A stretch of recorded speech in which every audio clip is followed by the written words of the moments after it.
Boa tarde, meu nome é Arthur Ramires, eu faço dupla com o Enzo Douglas e o tema que a gente vai falar sobre essa videoaula é gestão de informação e banco de dados. Bom, primeiramente, o que é a gestão de informação? Ela é uma política, é uma forma de lidar com todos os processos utilizados por uma empresa para manter seus dados bem organizados. Então, como a gente vai armazenar esses dados, como nós vamos coletar, tudo isso é feito com base em uma política de gestão de informação. Como a gente vai utilizar esses dados. E qual a sua importância? Para uma empresa, uma organização, ter a informação correta no momento em que ela se faz necessária, auxilia o negócio de diversas maneiras, seja por ganho de tempo, seja por analisar o cenário atual da empresa, enfim. Com os dados precisos, como eu falei, o negócio pode avaliar qual é a sua posição em relação a um concorrente, em relação ao mercado em si, e poder fazer uma análise dela mesma, interna, de como todos os seus processos estão ocorrendo, como estão sendo armazenados esses dados, tratados, enfim.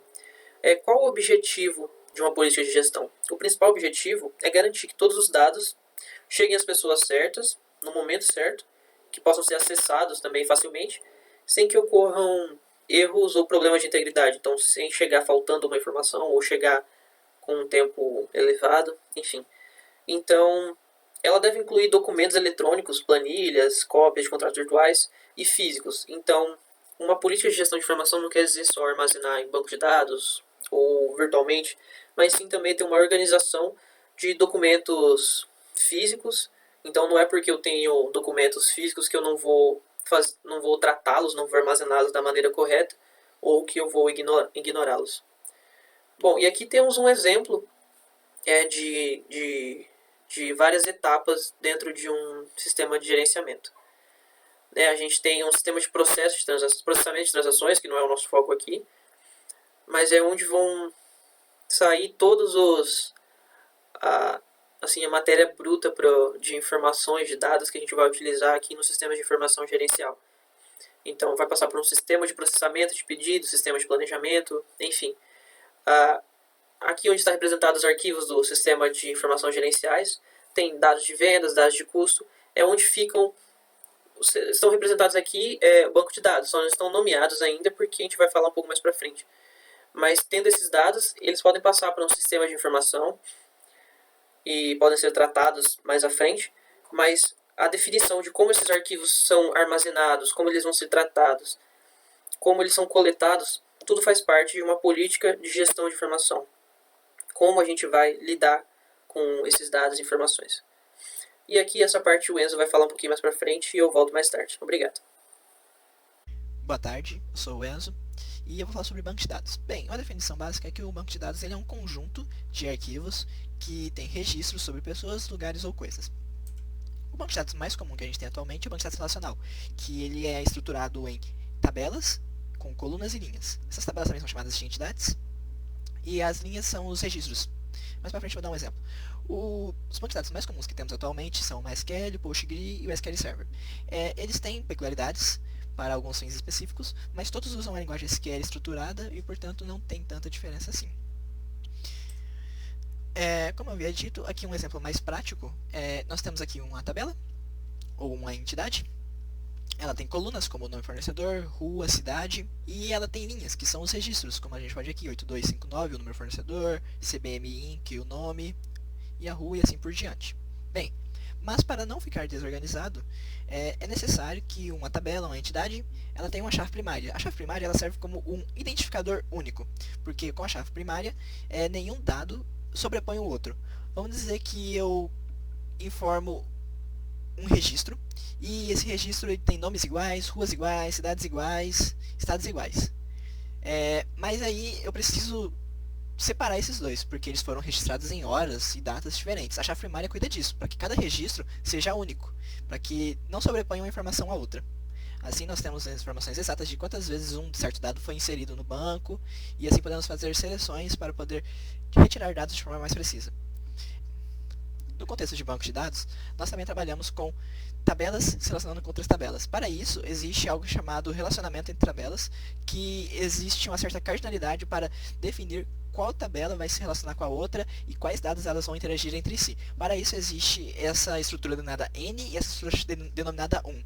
Assim podemos ter tabelas com relacionamento N para N, 1 para 1, 1 para N, N para 1. Mas o que seria isso? O N representa todos e o 1 representa 1. Então, pegando esse exemplo aqui que eu fiz, bem, a gente tem aqui uma corretora, ela tem vários usuários, o N representa vários, e vários usuários estão em uma corretora.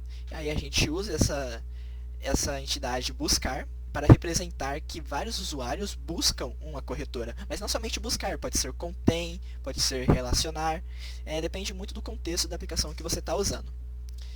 Além disso, temos a chave estrangeira. A chave estrangeira, como podemos ver aqui, ela representa um dado, no caso a chave primária, de outra tabela que está inserida em outra tabela.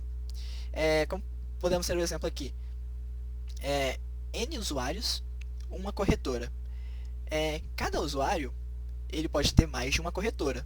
Então seria interessante aqui ter a chave estrangeira, corretoras, ou ID corretora, porque aí representaria qual usuário tem qual corretora. E é para isso realmente que serve. A chave estrangeira, ela define quais tabelas estão relacionando entre si, no contexto N para N, 1 para 1, como eu já havia falado anteriormente. Voltei agora para explicar um pouquinho sobre Data Warehouse. Bom, basicamente, o que é uma Data Warehouse? É uma organização de banco de dados para análise e Business Intelligence, que eu vou explicar um pouquinho mais para frente. Esse estudo, enfim, surgiu como conceito na década de 80. E toda a sua arquitetura, todo o seu projeto é voltado para o processamento e armazenamento de alto volume de dados. Ou seja, a gente entende um Data Warehouse como vários bancos de dados em um só. Então ele é capaz de armazenar milhões de registros. E o seu principal objetivo é justamente esse, é centralizar os dados retirados de diversas fontes e facilitar a consulta dos mesmos. Esses dados podem ser extraídos de planilhas, sistemas de gerenciamento, enfim. Então, ao invés de vamos supor, uma empresa grande, ao invés de ela ter vários bancos de dados e vários registros dentro deles, num Data Warehouse é muito mais fácil você unir esses dados, lógico que tem uma organização por trás disso, porém fica somente um lugar para você fazer uma consulta e verificar, e você tem ganho de tempo, de produtividade, porque esses dados ficam mais acessíveis e são mais fáceis de serem utilizados.